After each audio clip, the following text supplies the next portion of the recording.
In your title, it ends with, I couldn't figure out her. Should I treat it as I couldn't figure out her intention? Or I couldn't figure out her expressions, customs? Both work, but choosing one will help keep the story consistent. Evan could still feel the weight of Selnara's gaze on him as he followed Riala through the wide corridors of the Threxian estate. The walls shimmered with subtle patterns that seemed to move when he glanced at them, giving the feeling that the home itself was alive and watching.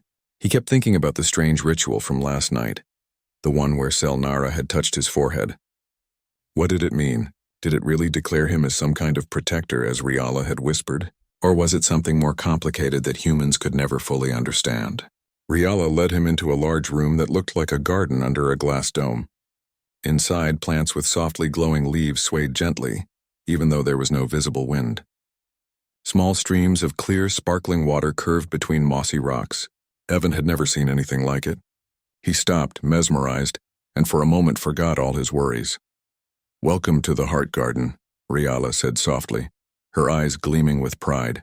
"This is where Mother spends most of her mornings. She says the garden teaches patience." Evan nodded, unsure what to say. He had grown up in a bustling city filled with metal buildings and artificial lights. The calm of this place, the harmony of colors and scents, was almost overwhelming. He wanted to ask 100 questions, but he remembered the warning. Do not assume anything. Just observe. Riala motioned for him to sit on a low bench carved from pale wood. As he settled, he noticed small creatures moving among the plants. They looked like a mix between fireflies and tiny jellyfish, their lights pulsing softly in rhythm. He smiled. Even the little things here feel alive in a different way. "You must be hungry," Riala said. "Mother prepares a special meal for you today." She stood and led him to another room where a low table was set with strange dishes. The food shimmered faintly in the soft light. Some dishes looked like glowing jelly. Others were thin leaves with intricate patterns. A fragrant steam rose from a bowl, curling into the air in shapes Evan could not name. Evan hesitated. His first thought was to ask if the food was safe for humans. But he remembered Riala's earlier warning and simply picked up one of the glowing leaves. It had a soft texture and a faint sweet smell. He took a small bite. To his surprise, it tasted faintly familiar, like honey and fresh grass combined. Encouraged, he tried more, each bite revealing subtle flavors that changed as he chewed. Selnara entered the room quietly, her presence commanding yet calm. She moved with the grace of someone who had lived for centuries. Yet her gaze softened when it fell on Evan. He could feel her studying him, measuring him in a way that made him feel both nervous and oddly honored. "Eat," she said in her low, melodic voice. "Taste everything. Understand it. Do not rush." Evan nodded and continued. He realized slowly that this was not just about eating. Every gesture, every choice seemed to be part of a larger lesson. By observing and responding carefully, he was learning something about their culture, something subtle and deep. After the meal, Selnara led him to a wide balcony overlooking a sparkling valley. The land stretched endlessly, dotted with crystalline structures that seemed to grow naturally from the ground. Strange, colorful birds flew above, making harmonic sounds that reminded Evan of music without instruments. "You have questions," Selnara said, her mandibles clicking softly. "Ask them if you are ready." Evan swallowed nervously. I don't understand what happened yesterday, when you touched my forehead." He trailed off, unsure how to phrase it without sounding disrespectful. Selnara tilted her head slightly. "You reacted without fear. You observed, you waited, you did not assume. That is rare. Humans are often impulsive. Threxians respect strength, yes, but also clarity and patience. You have shown both," Evan blinked. "So it was good?" "More than good," she said. "It was correct. You have been accepted in a way few humans ever are. You are now linked to our family, in a bond that is invisible to most eyes, but very real." Evan felt a mixture of awe and fear. Linked to their family? Bonded in a way invisible? He tried to imagine what that could mean. Riala, standing nearby, smiled encouragingly. "It's like being a guardian," she said. "Mother doesn't expect you to know everything yet, but you will have her trust and ours." Evan nodded slowly, the enormity of it settling in. I think I understand." "I think," Selnara studied him carefully. "Understanding will come with time. Actions matter more than words. Do not try to rush it. Observe, respond, and you will learn more than any lecture could teach. Over the next few days, Evan was introduced to the rhythm of Threxian life. Every morning, he accompanied Selnara on walks through the heart garden, learning to notice the smallest details, the way plants tilted toward certain lights, how the creatures reacted to his presence, how silence could communicate more than words.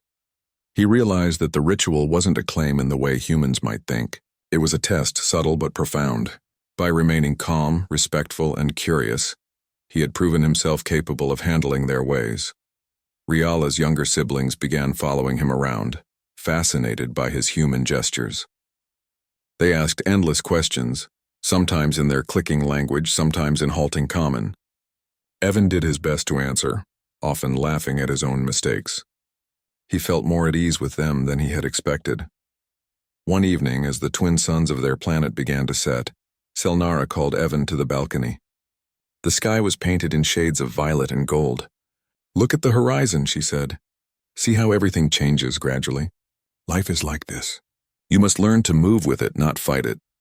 Evan gazed at the horizon, thinking of all the human lessons he had learned about patience, trust, and courage. He realized that the Threxians had a deeper understanding of these qualities, amplified over generations. They did not merely act. They flowed. "Will I ever fully understand?" he asked quietly. Selnara smiled, a soft, warm expression that he could finally interpret. "You may not, but that is the beauty of life. Understanding is not always the point. Presence, respect, and care are what matter most." Later that night, Evan sat alone in his quarters, reflecting on everything. He thought about his life before this, about the humans he had left behind, and about the strange, beautiful world he now inhabited. He realized he had gained more than acceptance. He had gained a family that saw him, not just as a visitor, but as someone capable of trust, responsibility, and care. A soft knock at the door made him start. Riala peeked in. "Come with me," she whispered. "Mother wants to show you something special." He followed her down a long corridor, passing rooms filled with glowing artifacts, some he couldn't even describe. They reached a large chamber filled with a shimmering liquid that reflected the ceiling's light in waves. "This is the memory pool," Riala explained. "It shows what has been, what could be, and sometimes what might come. Mother wants you to see it." Selnara joined them, her presence serene yet powerful. "You have learned patience," she said. "Now you will see clarity." She gestured to the liquid, and the surface began to ripple. Slowly, images formed, memories of Threxian history, battles fought, alliances made, and moments of joy and grief. Then, images of Evan appeared, moments from his own past, his choices, his courage, his empathy. Evan watched, amazed. He had never seen anything like it. The memory pool reflected not just what was real, but the essence of those who looked into it. It showed him as he was, as he could be, and how he now connected to a world far beyond his own. "You see now," Selnara said softly, "why you were accepted. Not because of strength alone, not because of cleverness, but because of the balance within you. That balance is rare.